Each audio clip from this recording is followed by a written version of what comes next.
Tuvimos la intención de estar reunidos en el templo hoy, pero por diferentes motivos hemos tenido que posponer la reunión físicamente en nuestro templo por un tiempo que nuestro pastor, don Orlando, estará avisándonos.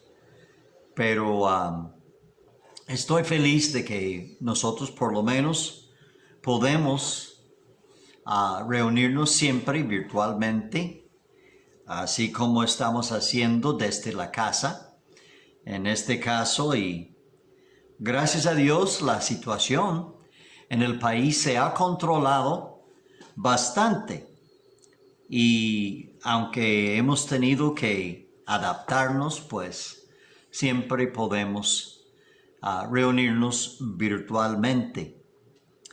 Yo quiero en esta mañana que piensen conmigo en la importancia de reunirnos como iglesia y no conformarnos con lo que hemos tenido que hacer y lo que fuimos realmente obligados a hacer por la emergencia nacional. Y no desestimo la importancia y la bendición de poder transmitir nuestros cultos por internet, y yo creo que la idea es seguir, aun cuando estemos en el templo, especialmente si usted es una persona más vulnerable o por algún motivo, por enfermedad, por ejemplo, no puede llegar al templo. Es una bendición poder participar, por lo menos escuchando por internet el culto. Pero siempre es mejor ir personalmente a la casa de Dios. ¿Ha pensado usted en algún momento por qué nos congregamos? ¿Por qué? Cristo estableció su iglesia durante su ministerio aquí en la tierra, y durante ya más de 20 siglos, las iglesias locales se han congregado cada domingo, recordando y celebrando realmente no solo la muerte de Cristo en la cruz por nuestros pecados, como el sacrificio perfecto, sino su resurrección, el primer día de la semana, el día que llamamos, desde el primer siglo, los cristianos, el día del Señor. Así que nos congregamos por muchas razones. La palabra iglesia en el Nuevo Testamento es la palabra griega eclesia, que es simplemente una palabra compuesta que significa una asamblea, un grupo de personas que se reúne apartados,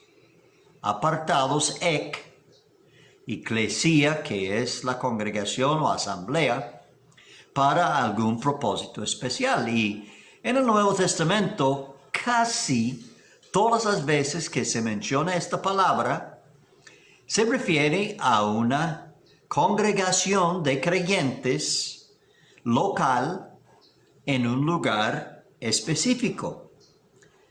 Yo sé que muchos decimos es que la iglesia no es el edificio. No es el edificio, es la gente.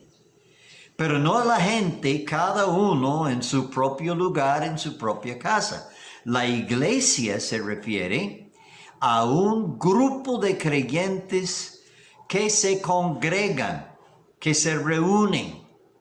Es una asamblea de creyentes. Así que es importante recordar esto. Y hay muchas razones por qué nos congregamos, pero hoy yo quisiera mencionar unas pocas de las razones por qué nos congregamos. ¿Por qué es tan importante que nos congreguemos. Y el pasaje que quiero que busquen conmigo para ver esto es en Hebreos, la carta o el libro a los Hebreos y el capítulo 10. Y vamos a leer a partir del versículo 22. Del 22 al versículo 25. Dice la palabra de Dios en Hebreos 10, 22. Acerquémonos con corazón sincero, en plena certidumbre de fe, purificados los corazones de mala conciencia y lavados los cuerpos con agua pura. Mantengamos firme, sin fluctuar, la profesión de nuestra esperanza, porque fiel es el que prometió. Y considerémonos unos a otros para estimularnos al amor y a las buenas obras, no dejando de congregarnos, como algunos tienen por costumbre, sino exhortándonos, y tanto más cuanto veis que aquel día se acerca. Aquí nos habla de la importancia, el autor humano inspirado por el Espíritu Santo, o sea, Dios mismo nos dice que tenemos que congregarnos, es importante. Entonces yo quiero que veamos varias razones por qué nos congregamos. La primera, y para mí tal vez la más importante, es simplemente porque Dios lo manda. Dios nos manda a congregarnos, el texto lo dijo, no dejando de congregarnos, como algunos tienen como costumbre. Dios dice que su iglesia, sus creyentes en cada lugar donde hay un grupo de creyentes, deben congregarse, deben reunirse. Es importante y solo este motivo debe ser suficiente. Si no hubiera otras razones por qué nos congregamos, esta debe bastar. Pero hay muchas otras. También es importante congregarnos porque es beneficioso para nosotros mismos. O sea, nos conviene. Recibimos bendiciones con el compañerismo, con vernos unos a otros. Cuando nos preguntamos, ¿cómo está? Debemos preguntarlos sinceramente. Nos alegramos cuando vemos a nuestros hermanos de buena salud física para poder ir a la casa de Dios y congregarnos, y buena salud espiritual también. Entonces, nos congregamos porque nos beneficia. Hay un par de versículos que me gustan mucho que hablan de esto en los Salmos. En el Salmo 122 dice David, en este caso el salmista, dice, yo me alegré con los que me decían, a la casa de Jehová iremos. Él estuvo muy contento cuando le decían, es tiempo de ir a la casa de Dios. Le pregunto, ¿se alegra usted cuando piensa en ir a la casa de Dios? En el Salmo 133, 11 salmos más tarde, el mismo David dice en versículo 1, mirad cuán bueno y cuán delicioso es habitar los hermanos juntos en armonía. Nosotros cuando nos congregamos no nos estamos habitando, aunque en el primer siglo muchas veces los creyentes tuvieron que hasta habitar juntos, pero sí cuando nos congregamos, cuando estamos juntos, qué hermoso es, qué lindo es, qué beneficioso es. nos alegramos cuando nos congregamos. Somos un solo cuerpo. Somos un cuerpo y un cuerpo tiene que estar unido. Somos miembros los unos de los otros. En 1 Corintios capítulo 12 habla de esto Pablo a los corintios. Está hablando de la iglesia como un solo cuerpo. Y realmente valdría la pena leer versículos del 14 al 27, pero por tiempo vamos a leer nada más el versículo 27. Dice, vosotros pues sois el cuerpo de Cristo. Pablo escribe esto a una iglesia local, a una congregación. Vosotros pues sois el cuerpo de Cristo y miembros cada uno en particular. Somos miembros unos de otros y el cuerpo necesita estar juntos, necesita estar congregado, estarse viendo. Entonces, es beneficioso para nosotros mismos congregarnos. Otra razón por qué nos congregamos es porque Dios es digno de que le adoremos y le alabemos. Es digno, le agrada que los hijos de Él le alabemos y le adoremos y le mostremos nuestra gratitud y lo expresemos con nuestras alabanzas. Ve el Salmo 18, El Salmo 18, varios que hablan de que nuestro Dios es digno de alabanza y adoración.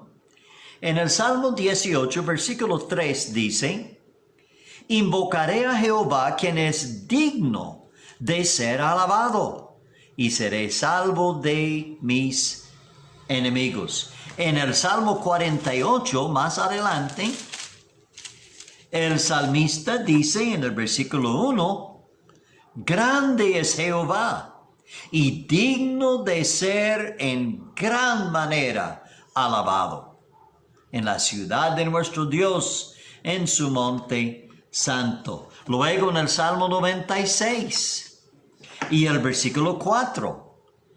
Oiga lo que dice, porque grande es Jehová y digno de suprema alabanza, temible sobre todos los dioses. Y luego en el Salmo 145, también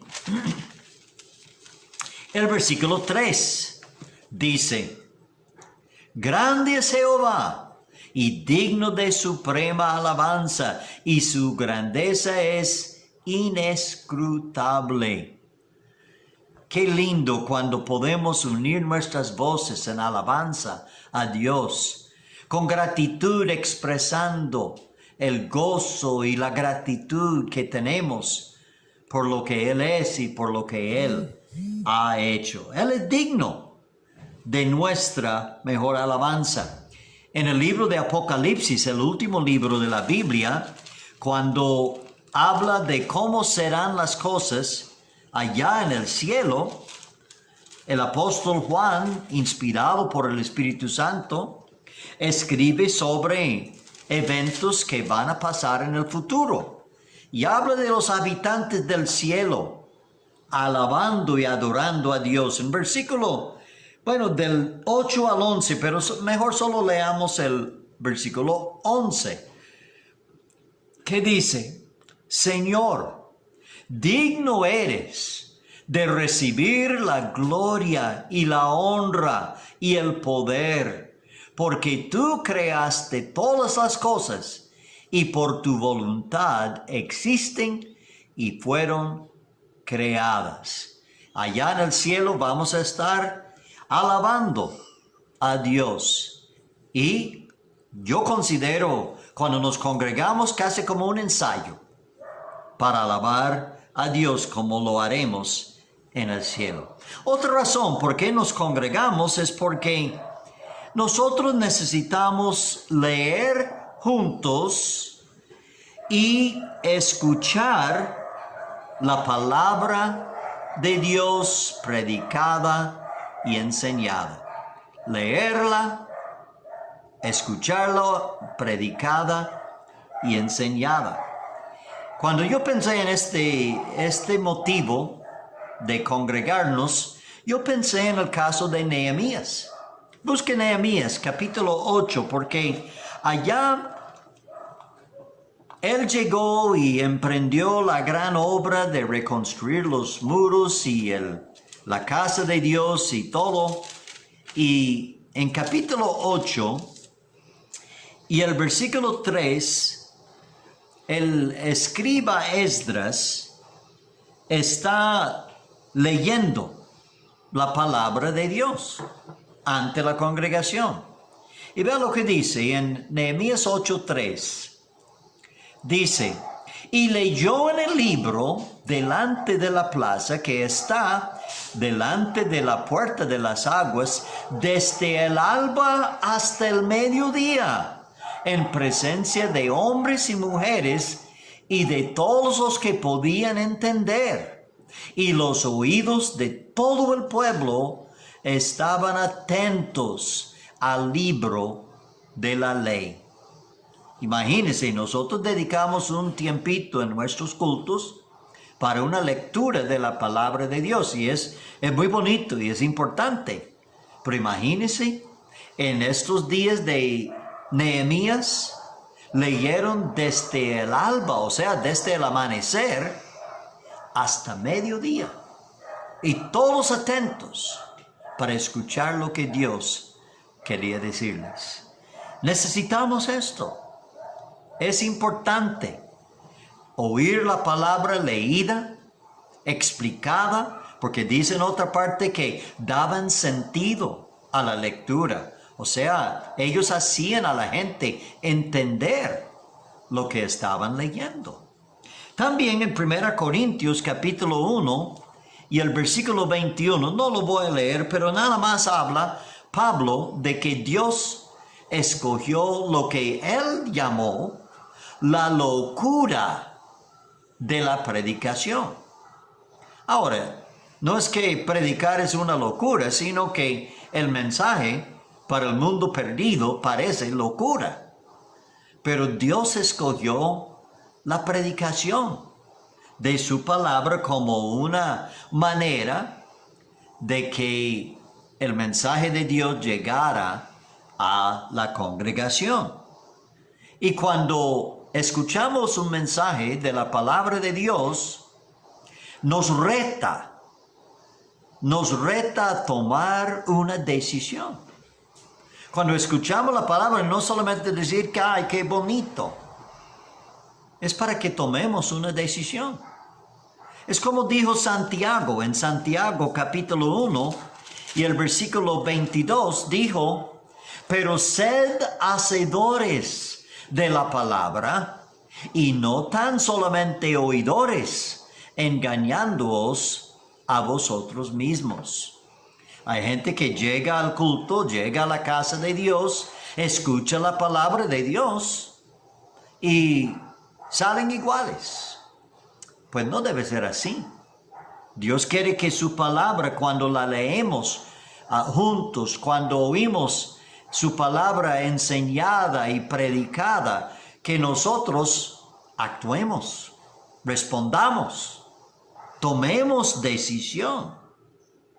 La palabra de Dios en cualquier de nuestros cultos es lo principal, es clave.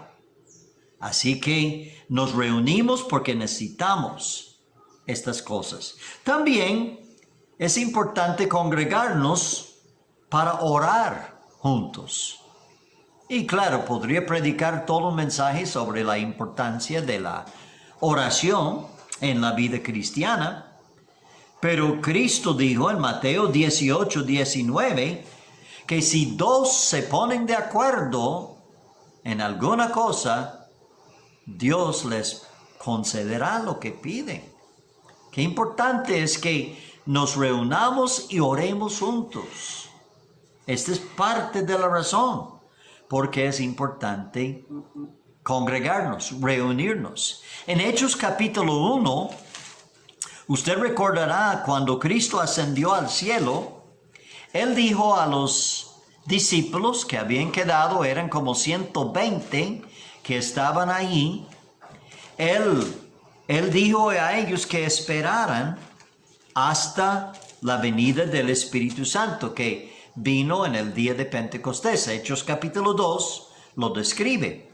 Pero en capítulo 1 dice que ellos ahí se quedaron en el aposento alto, reunidos.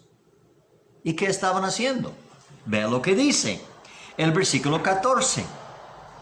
Todos estos perseveraban unánimes en oración y ruego con las mujeres y con María la Madre de Jesús y con sus hermanos.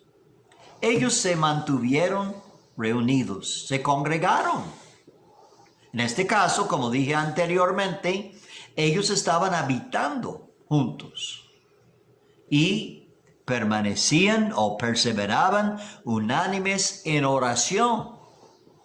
Así que necesitamos reunirnos para orar juntos. Pablo pidió a las iglesias, estas iglesias, las epístolas que él escribió, en cada una, Pablo pidió a ellos, oren por mí. Oren juntos, oren por este siervo del Señor.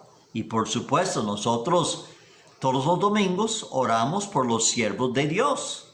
Y es correcto y es bueno. También debemos congregarnos, o es necesario congregarnos, porque las ovejas necesitan estar en un rebaño y necesitan tener un pastor. Es por esto que Dios estableció para cada iglesia tener un pastor que guía, que cuida, que disciplina, que da consejo, que enseña la palabra de Dios.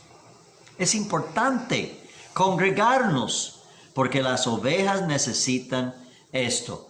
Busque primera a Tesalonicenses, la primera carta que el apóstol y misionero Pablo escribió a los tesalonicenses, el capítulo 5, versículos 12 y 13. Podríamos mencionar varios pasajes, pero basta con este. Dice, primera Tesalonicenses 5, 12.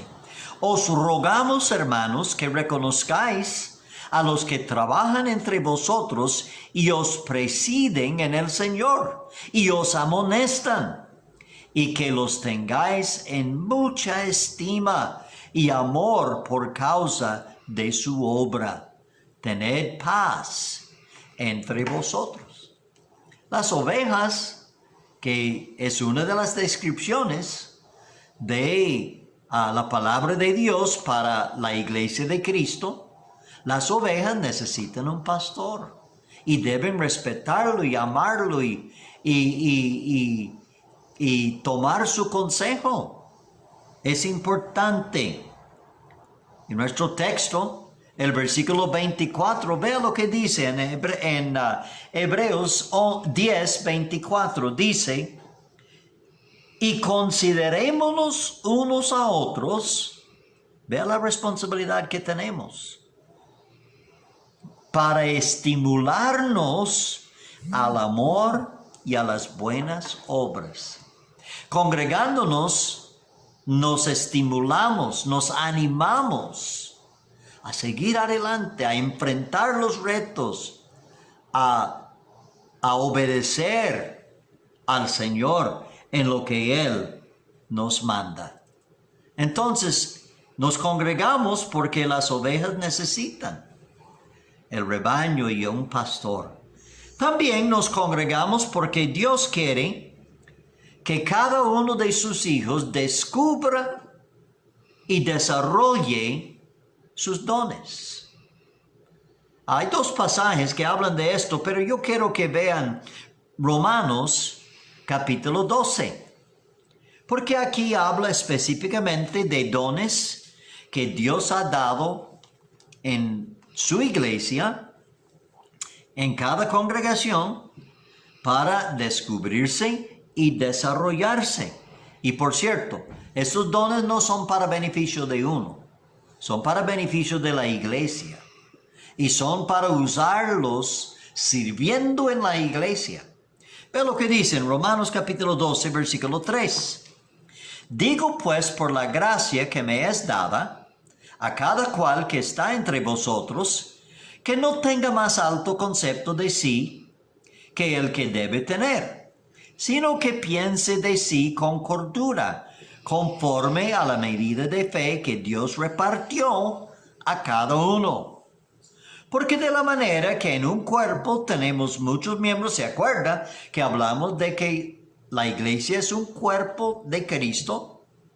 Tenemos como un cuerpo muchos miembros, pero no todos los miembros tienen la misma función. Así nosotros, siendo muchos, somos un cuerpo en Cristo y todos miembros los unos de los otros.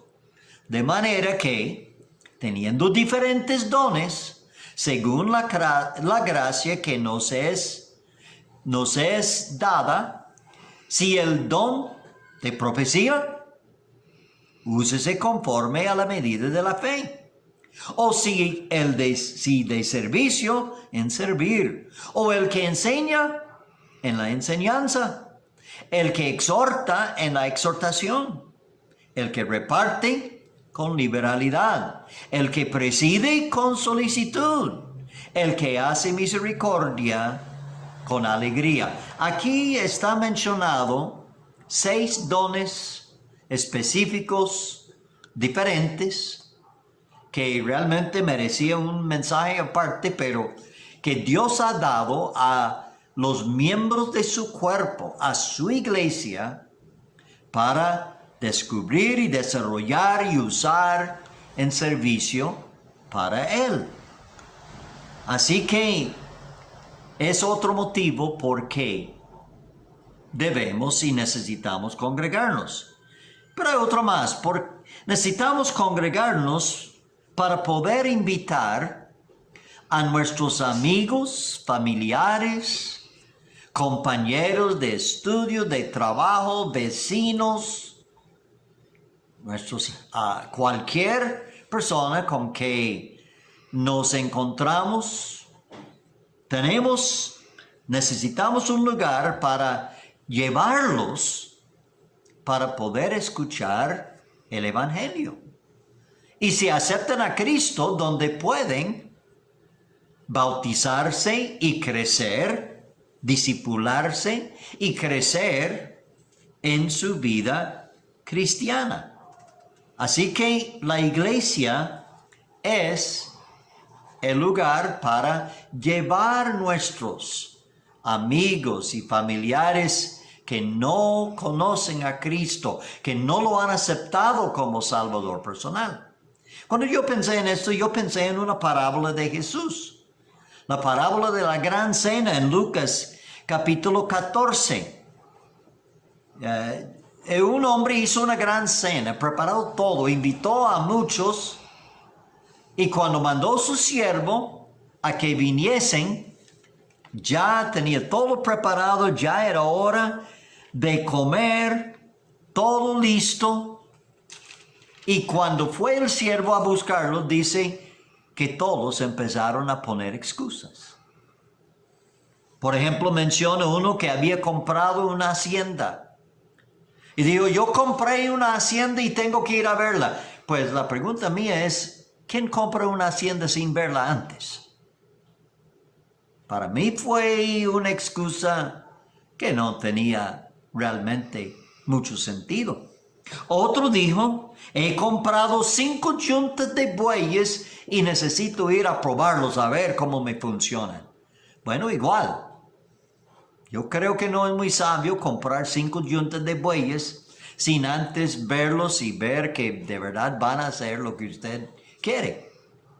Y alguien dijo que el tercero que dio excusa fue el que más razón tenía, mejor excusa tenía. Porque dijo el tercero, pues acabo de casarme y por eso no puedo ir. Bueno, ¿por qué no llevar la nueva esposa, la esposa, acompañarle? Y estoy seguro que hubiera sido bienvenida ella también. Pero no, dijo, me he casado y no puedo. Bueno, alguien dijo, tal vez la señora no lo dejó. ¿Quién sabe? Pero de todas maneras, él puso excusa. El hombre se enojó.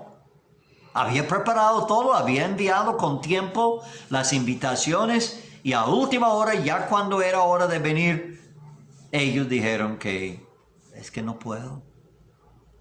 Entonces el Señor ahí en Lucas 14, versículo 23, Él mandó al siervo a traer los pobres, los mancos, los cojos, los ciegos, y aún después de buscar a ellos, el siervo vuelve y dice, todavía hay lugar. Ve el versículo 23 lo que dice.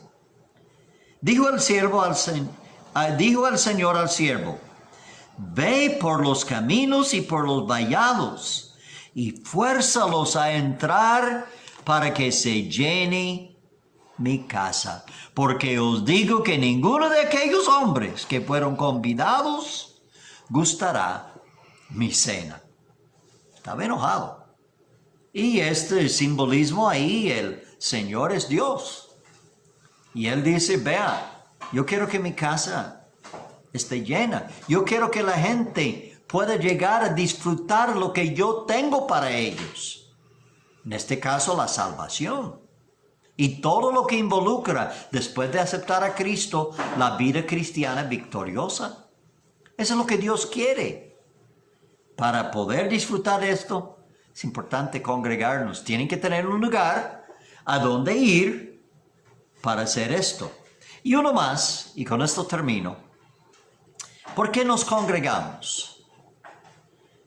Bueno, nos congregamos porque Dios ha establecido un lugar donde nosotros podemos apoyar financieramente su obra. Más de uno no le gusta este motivo, pero el motivo. Dios ha decidido que nosotros, sus hijos, nos congreguemos y nosotros le devolvamos la parte que le corresponde, los diezmos. En Levítico capítulo 27, versículo 30, Dios estableció, y déjeme decirle, el diezmo fue establecido antes de la ley de Moisés. Abraham dio diezmos, y eso fue mucho antes de Moisés. Y cuando Dios dio la ley. Pero en Levítico, capítulo 27, Levítico 27,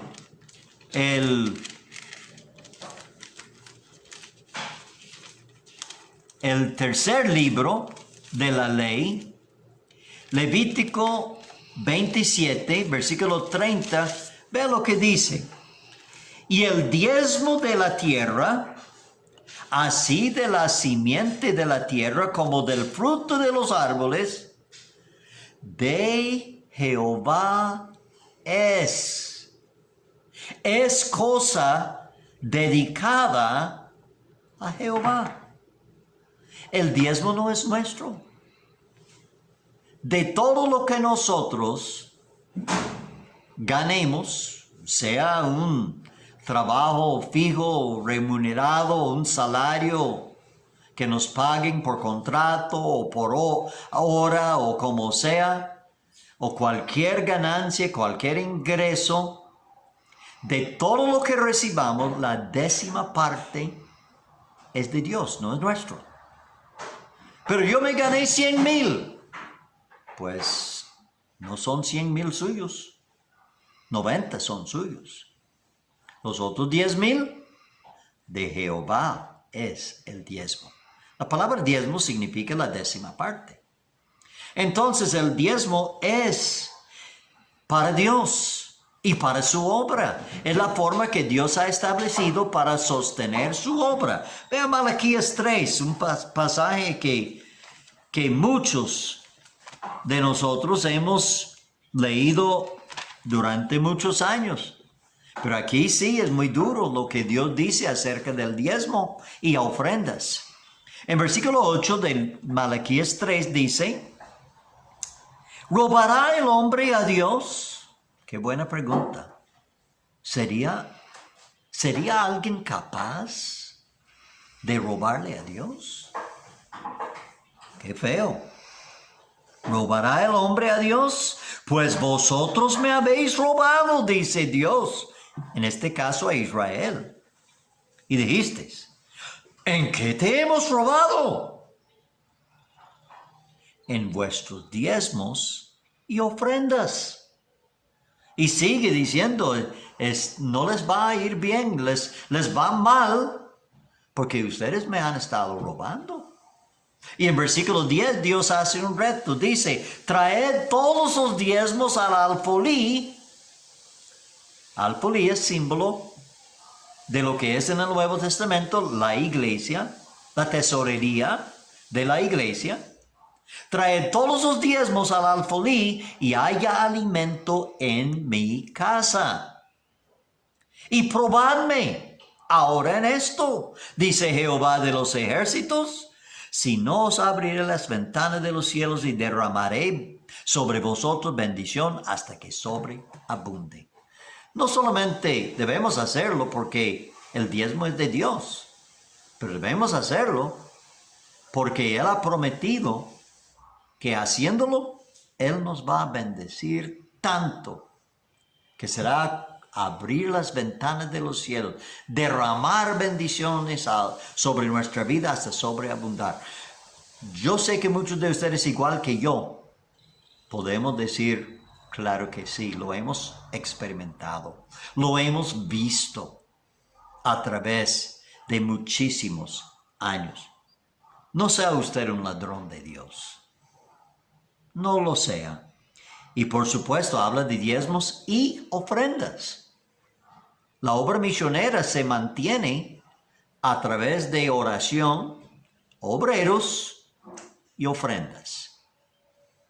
Nosotros apoyamos misioneros con nuestras oraciones y con nuestras ofrendas misioneras. La gran comisión es para que nosotros hagamos algo para evangelizar o ya hacer llegar el mensaje de Cristo y la salvación a toda criatura.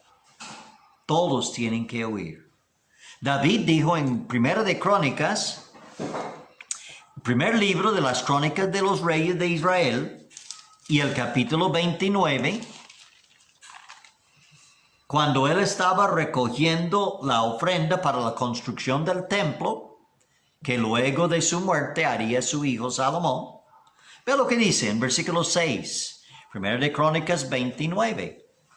Entonces los jefes de familia, los príncipes de las tribus de Israel, jefes de millares y de centenas, con los administradores de la hacienda del rey, ofrecieron voluntariamente y dieron para el servicio de la casa de Dios 5,000 talentos y 10,000 dracmas de oro, 10,000 talentos de plata, 18,000 talentos de bronce y 5,000 talentos de hierro. Y todo el que tenía piedras preciosas las dio para el tesoro de la casa de Jehová en mano de Jehiel Gersonita. Y la gente estaba alegre en hacerlo. Estos no son diezmos. No está hablando aquí de diezmos. La gente tenía que dar diezmos. Este fue una ofrenda para Dios. En este caso, para la construcción de la casa de Dios. Ve al versículo 13, ahí mismo, en Primera de Crónicas 29. Versículo 13. Dice, David, hablando a Dios, dice, ahora pues, Dios nuestro, nosotros alabamos y loamos tu glorioso nombre. Porque, ¿quién soy yo? ¿Y quién es mi pueblo? Para que pudiésemos ofrecer voluntariamente cosas semejantes. Pues todo es tuyo, y de lo recibido de tu mano te damos. no solamente dieron voluntariamente, dieron gozosamente, alegremente. David dice, ¿quiénes somos nosotros que nos permite hacer esto? ¿Ve usted dar a Dios y a su obra como un privilegio, como una bendición no merecida? Así pensó David. Así que hay muchos motivos para congregarnos. Rápidamente repasando, lo hacemos porque Dios lo manda. Lo hacemos porque nos beneficia, nos conviene. Lo hacemos porque Dios es digno de nuestra adoración y alabanza. Lo hacemos porque necesitamos la lectura y enseñanza bíblica. Lo hacemos porque es importante que oremos juntos. Lo hacemos porque como ovejas, todos necesitamos estar en un rebaño y tener un pastor. Lo hacemos porque así podemos descubrir y desarrollar y usar nuestros talentos que Dios nos ha dado para beneficio de su iglesia. Lo hacemos porque tenemos un lugar donde evangelizar, donde traer gente que no conoce a Cristo para que escuche el evangelio. Y lo hacemos para poder dar nuestros diezmos y ofrendas a Dios. Termino diciéndoles, la iglesia no salva. Ninguna iglesia salva. Tampoco su conocimiento bíblico va a salvar su alma eterna. Las buenas obras que haga no salvan. Solo Jesucristo salva. Él hizo lo que fue necesario para proveer por nuestra salvación, para poder ser rescatados de una eternidad separada de Él en el infierno. Pero solamente es creyendo en Cristo, dependiendo de Él. Cuando Pablo y Silas fueron liberados de la cárcel en Filipos, ¿se acuerda? A la medianoche estaban alabando a Dios después de ser maltratados y todo.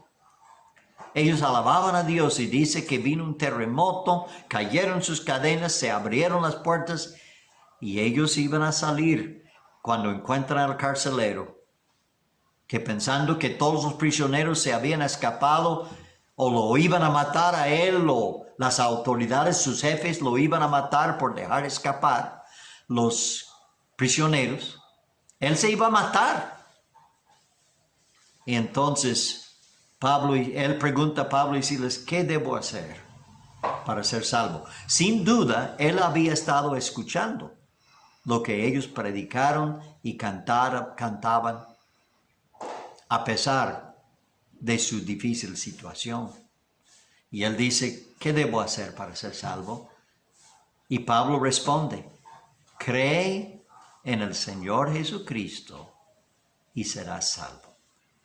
Solamente creer en Cristo.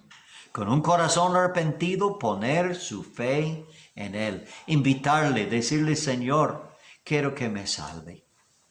Yo quiero tener tu perdón. Yo quiero recibir el regalo de vida eterna que me ofreces. Si usted hará esto, dice la Biblia, no lo digo yo, no lo dice la Iglesia Bíblica Bautista de Fresa Escobedo, lo dice Dios, serás salvo. Le invito a tomar esa decisión por Cristo hoy. Y hermano en Cristo, cristiano, ¿ve usted la importancia de la iglesia, de congregarnos? Cuando tengamos oportunidad, no faltar. Hacer lo imposible para estar congregado, reunido, que estemos en asamblea, en congregación, alabando a Dios, leyendo su palabra, escuchando la enseñada y predicada, trayendo nuestros amigos, todo lo que hacemos. Así que yo le animo, hermano en Cristo, a no dejar de congregarse cuando ya podemos volvernos a reunir. Vamos a orar. Nuestro Dios, te damos gracias por tu palabra y este importante pasaje y estos pensamientos que hemos podido exponer hoy, te pido que ayudes a los hermanos en Cristo a ver la importancia de congregarse y no aflojar y no permitir que circunstancias o otras cosas le impidan. Cuando ya tengamos la oportunidad de volvernos a reunir, que aproveche cada oportunidad, cada día del día tuyo, que podamos estar congregados juntos. En el nombre de Cristo pido estas cosas. Amén. Antes de terminar, quisiera recordarles de la dirección de la iglesia y hasta nuevo aviso, seguiremos así como estamos. La dirección de la iglesia, que es la Iglesia Bíblica Bautista en Freses, Curridabat. Si usted va por la carretera principal de la POPS, estamos 25 metros al este, 250 metros al norte, cruzando la línea del tren, y luego a la izquierda 200 metros al oeste. Y ahí usted llegará a la iglesia que es esquinera, al templo nuestro, que es esquinera, y está a mano derecha. Si usted viene de Lourdes, en Monte de Oca, es del parqueo de Palí, 200 metros al sur y 200 metros al oeste.